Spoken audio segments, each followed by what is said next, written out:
আজ চলো বন্ধুরা একটুখানি চারাপোনা মাছের একদম পাতলা ঝোল দেখাবো। নিরামিষ, কোনো পেঁয়াজের ব্যাপার নেই, একদম নিরামিষ পাতলা ঝোল। আর কি কি দিয়ে করছি পাতলা ঝোলটা সেটা তোমাদের দেখাবো।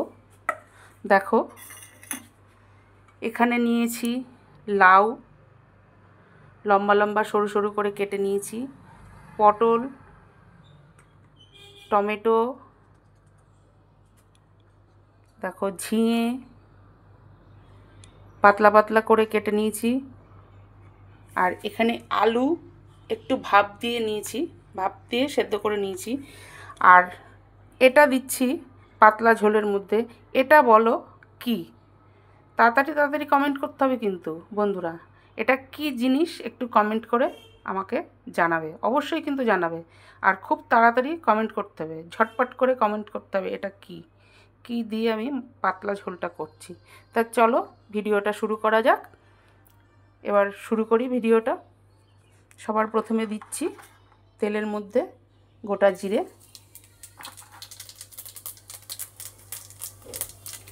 গোটা জিরে দিয়ে দিলাম। এবার দিয়ে দিচ্ছি পটলগুলো,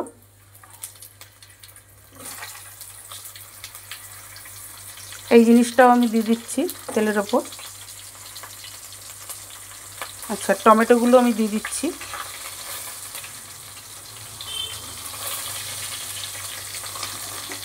এইবার আমি এগুলোকে খানিকক্ষণ ভাজা করে নেব, লাল লাল করে। এগুলো ভেজে নিয়ে তারপরে আবার অন্যান্য সবজিগুলো আমি সব দেবো। খানিকক্ষণ এগুলো লাল লাল করে ভেজে নিই, ফিরে আসছি পরবর্তী স্টেপে। দেখো পটলটা আমার ভাজা হয়ে গেছে। এবার আমি দিয়ে দিচ্ছি লাউ, লাউগুলো দিয়ে দিলাম। এবার আবার একটুখানি নেড়ে নিচ্ছি তেলের সাথে, তেলের ওপরে আবার একটুখানি পটলের সাথে একসঙ্গে নেড়ে নিচ্ছি লাউগুলো। আচ্ছা, এবার দিয়ে দিচ্ছি ঝিঙেগুলো।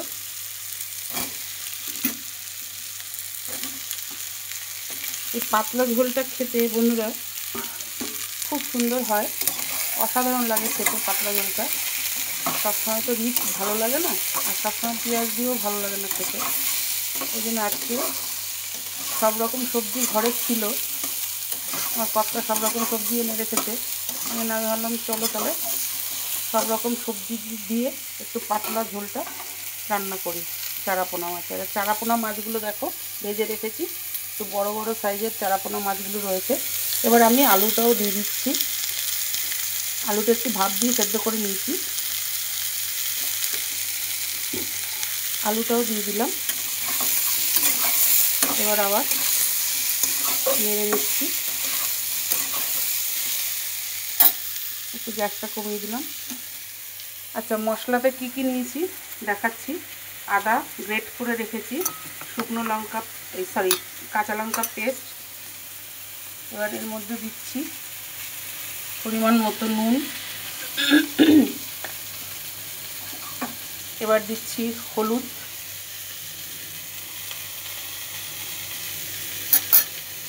এবার দিচ্ছি কাশ্মীরি লঙ্কার গুঁড়ো। এবার দিচ্ছি একটু শুকনো লঙ্কার গুঁড়ো। এবার দিচ্ছি মেন জিরের গুঁড়ো।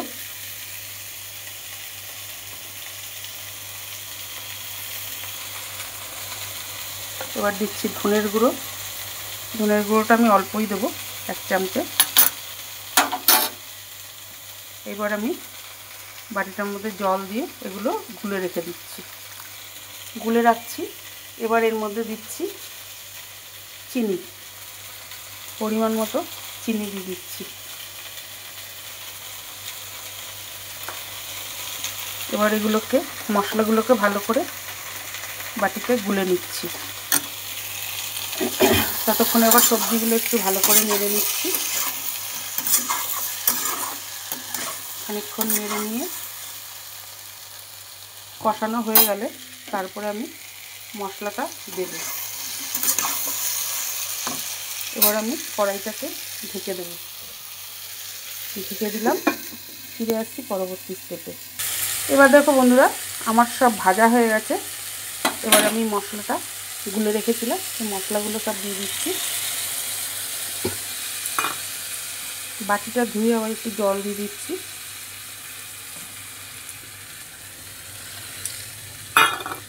এবার ভালো করে কষাবো মশলার সাথে।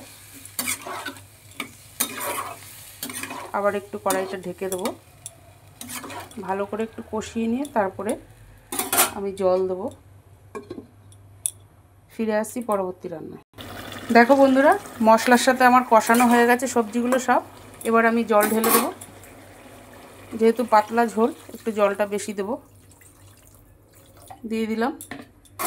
এবার মাছগুলো এর সঙ্গে দিয়ে দেবো একবারে, দিয়ে কড়াইটাকে ঢেকে দেবো।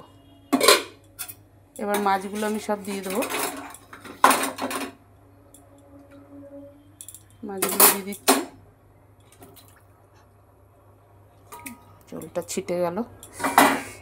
মাছগুলো দিয়ে দিলাম। এইবার কড়াইটাকে আমি ঢেকে দেব। ব্যাস। আর ধনে পাতাটা দিয়ে দিচ্ছি। দেখো, ধনে পাতা ছড়িয়ে দিচ্ছি এর ওপর দিয়ে।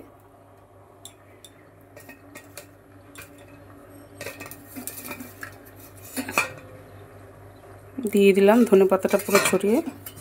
এই হলো আমার আজকের চারাপোনা মাছের একদম পাতলা ঝোল, নিরামিষ। এইবার আমি কড়াইটা ঢেকে দেবো। ফুটে উঠলে নামিয়ে দেবো কড়াইটা, মাছটাকে। সরি, আজ তাহলে এইটুকুই থাক। কাল আবার নতুন কোনো ভিডিও নিয়ে হাজির হব। ততক্ষণে তোমরা সবাই সুস্থ থেকো, ভালো থেকো, সাবধানে থেকো। আজকের মতো টাটা, বাই বাই।